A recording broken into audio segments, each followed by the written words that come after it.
আজিৰ দিনটোত fast track আদালত গঠন কৰিবৰ কাৰণে কি ব্যৱস্থা গ্ৰহণ কৰিছে সেই বিষয়ে কিন্তু অসমৰ ৰাইজ অৱগত নহয়। জ্যেষ্ঠ ফৌজদাৰী গোচৰৰ অভিজ্ঞতাৰে অভিজ্ঞ অধিবক্তা যাতে নিয়োজিত কৰাৰ অনতি বিলম্বে ব্যৱস্থা গ্ৰহণ কৰে। লোক অধিবক্তা নিয়োজিত কৰাৰ কাৰণে কি ব্যৱস্থা গ্ৰহণ কৰিছে অসম চৰকাৰ বা মাননীয় মুখ্যমন্ত্ৰী ডাঙৰীয়াই সেই বিষয়ে কিন্তু অসমৰ ৰাইজ অৱগত নহয়।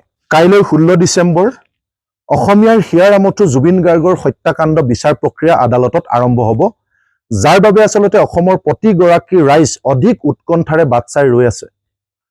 অসমৰ মুখ্যমন্ত্ৰী ডাঙৰীয়াই সংকল্প গ্ৰহণ কৰাৰ ধৰণেৰে 90 দিনৰ ভিতৰত আদালতত যি ধৰণেৰে অভিযোগনামা দাখিল কৰিছে, ঠিক সেই ধৰণেৰে অসমৰ মুখ্যমন্ত্ৰী ডাঙৰীয়াই জুবিন গাৰ্গৰ হত্যাকাণ্ডৰ বিচাৰ প্ৰক্ৰিয়া যাতে খৰতকীয়া হয় তাৰ বাবে ফাষ্ট ট্ৰেক আদালত গঠন কৰাৰ হ'ব বুলিও তেওঁ ৰাজহুৱাকৈ মন্তব্য কৰিছিল।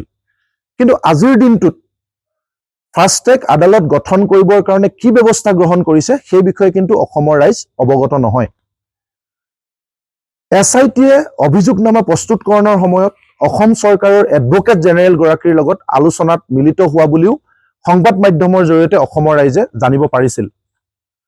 অসমৰ মুখ্যমন্ত্ৰী ডাঙৰীয়াই জুবিন গাৰ্গৰ হত্যাকাণ্ডৰ বিচাৰৰ ক্ষেত্ৰত এগৰাকী বিশেষ লোক অধিবক্তা নিয়োজিত কৰা হ'ব বুলিও ৰাজহুৱাকৈ মন্তব্য কৰিছিল। কিন্তু আজিৰ দিনটোত বিশেষ লোক অধিবক্তা নিয়োজিত কৰাৰ কাৰণে কি ব্যৱস্থা গ্ৰহণ কৰিছে অসম চৰকাৰ বা মাননীয় মুখ্যমন্ত্ৰী ডাঙৰীয়াই সেই বিষয়ে কিন্তু অসমৰ ৰাইজ অৱগত নহয়। যিহেতু জুবিন দাৰ হত্যাকাণ্ডৰ বিষয়টো এটা ফৌজদাৰী গোচৰ, গতিকে আমি আশা কৰিম যে অসমৰ মাননীয় মুখ্যমন্ত্ৰী ডাঙৰীয়াই ৰাজহুৱা প্ৰতিশ্ৰুতি দিয়াৰ ধৰণেৰে এগৰাকী প্ৰতিষ্ঠিত আৰু জ্যেষ্ঠ ফৌজদাৰী গোচৰৰ অভিজ্ঞতাৰে অভিজ্ঞ অধিবক্তা যাতে নিয়োজিত কৰাৰ অনতি বিলম্বে ব্যৱস্থা গ্ৰহণ কৰে, যাৰ জৰিয়তে আচলতে